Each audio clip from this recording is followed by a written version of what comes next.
सोचेको आएन। तर भ्यालेन्स आइसकेपछि धेरैले अनुमान गरेका थिए केही हुन्छ। हिजोको राष्ट्रिय सुरक्षा पार्टीको प्रथम राष्ट्रिय महाधिवेशनमा त्यहाँ चेन्जीहरू अथवा चेन्जी घाइतेहरू अथवा शहीदहरूको त्यहाँ चाहिँ सबै शहीदहरूको तस्बिर राखेको भए राम्रो हुन्थ्यो। किन भन्दाखेरि चेन्जीहरूको चाहना र रहरले बनेको यो सरकार हो। त्यसैले राष्ट्रिय सुरक्षा पार्टीको महाधिवेशनमा एउटा कुरा चाहिँ हुनै पर्थ्यो, त्यहाँ घाइते पनि उपस्थित हुनुपर्थ्यो। घाइतेलाई मनको राख्नु पर्थ्यो, दुई चारजना घाइते बोलाएर, र शहीद परिवारलाई राख्नु पर्थ्यो र शहीदहरूको चाहिँ तस्बिर त्यहाँ टाँस्नु पर्थ्यो।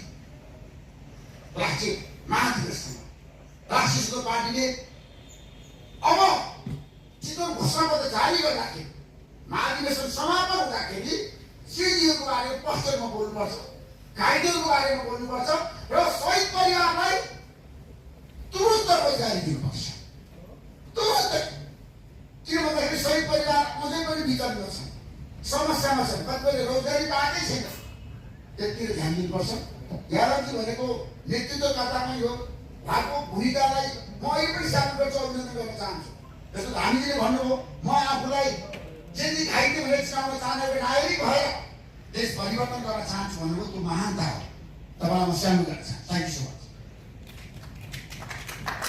अहिले जोडेको कुरामा जवाबको कुरा पनि जोडिहालेँ। जुन सुशीला कार्कीको सरकार थियो, उहाँले सरकार कहाँबाट कसरी कहाँबाट उहाँ प्रधानमन्त्री बन्नुभयो भन्ने कुरामा इभन मैले पनि बुझ्न सकेको थिएन। जति बेला यादव अनसन बसिराखेका थिए अनि त्यति बेला चाहिँ हामी वार्ताखोरी बनाएर हामी त्यहाँ गएको थियौँ। तर उहाँबाट रेस्पोन्स के आयो भने 40वटा 50वटा जेएनजीका टिम छन्, मैले कसको कुरा सुन्ने भने। तर उहाँले एउटा कुरा चाहिँ आफूले क्लियरिफाई गर्नुभएको रहेछ कि जेएनजी प्रोटेस्ट के को लागि भएको थियो भन्ने कुरा चाहिँ उहाँले क्लियरिफाई गर्नुभएको थिएन रहेछ।